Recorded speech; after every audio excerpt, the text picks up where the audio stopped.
Les éditions Sixtreed, avec l'aimable autorisation des éditions Talendier, présentent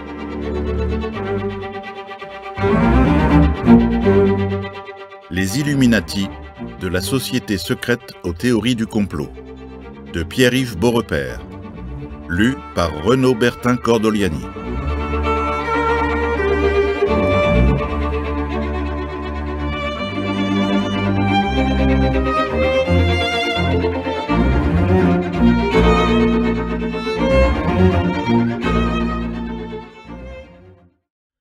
Introduction. Le 20 juillet 1785, à 5 heures de l'après-midi, un violent orage surprend 2 cavaliers près de la ville allemande de Ratisbonne. Ils rebroussent chemin et atteignent le presbytère protestant de Saint-Lazare, mais il est trop tard pour se mettre à l'abri. La foudre se rapproche et frappe mortellement un ecclésiastique, le père Johann Jakob Lanz, 1735-1785. Son compagnon, Johann Adam Weishaupt, 1748-1830, échappe de peu à la mort.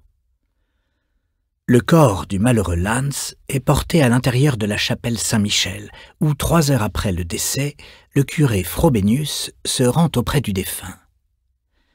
Le procès-verbal qu'il fait dresser soigneusement a été conservé.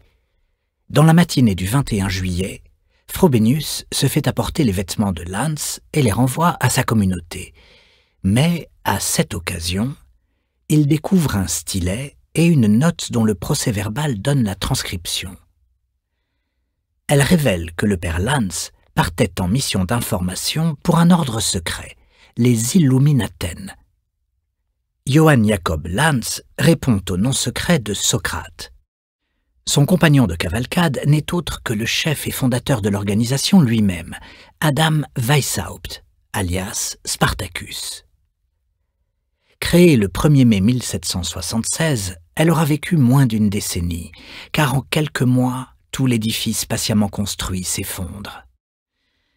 Les autorités bavaroises mettent en effet à profit la mort de Lanz pour révéler au public l'existence de l'ordre, l'interdire, arrêter certains de ses membres et saisir leurs archives. Recherché, Spartacus doit fuir et se cacher. Mais ce n'est que le début d'une étonnante odyssée aux origines du complotisme, car 12 ans après le drame qui coûte la vie au père Lanz, 2 livres publiés en 1797 connaissent un retentissement remarquable. Les mémoires pour servir à l'histoire du jacobinisme de l'abbé Augustin Baruel, un ancien jésuite français, dénoncent la responsabilité des Illuminés de Bavière dans le chaos et les guerres révolutionnaires qui se sont abattues sur l'Europe et l'ont contraint à titre personnel à s'exiler à Londres, tandis que Proofs of a Conspiracy de John Robison, un scientifique écossais professeur à l'université d'Édimbourg, forge véritablement le nom Illuminati, sous lequel les disciples de Weishaupt sont depuis lors désignés en langue anglaise. À noter que dès le milieu des années 1780, on trouve des mentions de l'adjectif Illuminati, comme dans une copie d'une dépêche de l'envoyé français à Munich, Louis-Antoine Chalgrin, 1741-1809, datée de Munich le 1er mars 1784. Frères illuminés, Illuminati, c'est le mot. En quelques semaines, l'onde de choc de leur révélation traverse l'Atlantique et ébranle les États-Unis. À Yale, c'est l'émoi lorsque le président de l'université, Timothy Dwight, prend la parole pour un long discours sur le devoir des Américains dans la crise actuelle. Il brosse un tableau apocalyptique d'une Europe ensanglantée par la guerre et ravagée par les Jacobins français, avant de mettre en garde contre les Illuminati qui s'attaquent désormais à la liberté de l'Amérique, à ses mœurs et à ses vertus morales. S'appuyant sur les preuves de John Robison, il se demande si les couplets sanglants de la Marseillaise remplaceront bientôt les psaumes dans les églises de Nouvelle-Angleterre, et poursuit « Allons-nous, mes frères, devenir les complices de ces péchés ? Allons-nous les faire entrer dans notre gouvernement, dans nos écoles, dans nos familles ? Allons-nous laisser nos fils devenir des disciples de Voltaire et des dragons de Marat? Laisserons-nous nos filles devenir les concubines des Illuminati? Le complot des Illuminati s'invite pour la première fois dans une campagne électorale américaine, puisque le candidat du camp démocrate-républicain, Thomas Jefferson, l'un des signataires de la Déclaration d'indépendance du 4 juillet 1776, est dénoncé comme celui par qui les Illuminati s'apprêtent à conquérir la présidence. 2 siècles et demi plus tard, l'ombre des Illuminati est toujours menaçante sur le Capitole et sur la Maison-Blanche. Car aujourd'hui, les Illuminati sont partout. Une simple recherche sur Google indique plus de 150 millions d'occurrences. Comment est-on passé de l'histoire de l'ordre des Illuminaten au mythe des Illuminati et à son versant francophone, la conspiration des Illuminés de Bavière? C'est ce que ce livre se propose d'étudier, car, étonnamment, si le nom et les symboles nous sont familiers, la réalité l'est beaucoup moins. En France, le seul travail de référence, une thèse en études germaniques soutenue en 1914 par René Le Forestier, a plus d'1 siècle. Son auteur n'a pu bénéficier des découvertes récentes des chercheurs dans les archives, et ses méthodes ont beaucoup vieilli.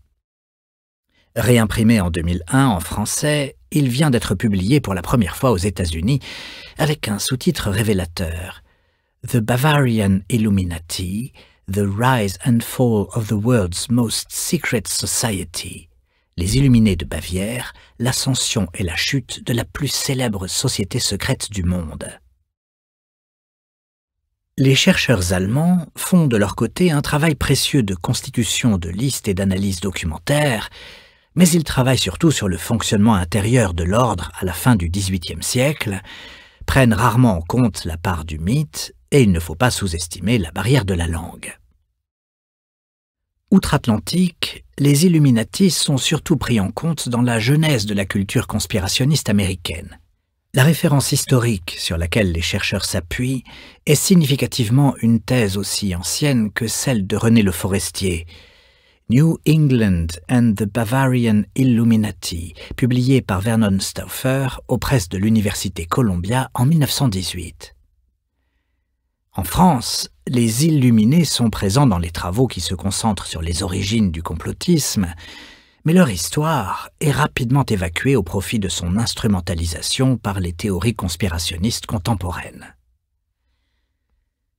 À l'heure où le complotisme a envahi non seulement Internet, mais aussi les cours d'école et des collèges, où l'identification de la pyramide surmontée de l'œil de la Providence à un symbole Illuminati est immédiate, l'enquête Complotisme 2019, réalisée par l'IFOP pour la Fondation Jean Jaurès et Conspiracy Watch, indique que 27% des sondés sont d'accord avec la proposition selon laquelle les Illuminati sont une société secrète qui cherche à manipuler la population. Faire la part de l'histoire des Illuminaten et du mythe des Illuminati, mais aussi les saisir ensemble, s'impose donc, et ce d'autant plus que les sources le permettent. En effet, rarement un ordre secret aura produit autant d'archives que les Illuminaten à chacune des étapes du recrutement de ses membres et de leur évaluation par leurs pairs et leurs supérieurs. Beaucoup de ces documents sont accessibles aux chercheurs, soit qu'ils aient été publiés par les autorités bavaroises après l'interdiction de l'ordre en 1785 pour confondre ses dirigeants et révéler au public le danger auquel il a échappé, soit qu'ils aient été redécouverts par les chercheurs au début des années 2000.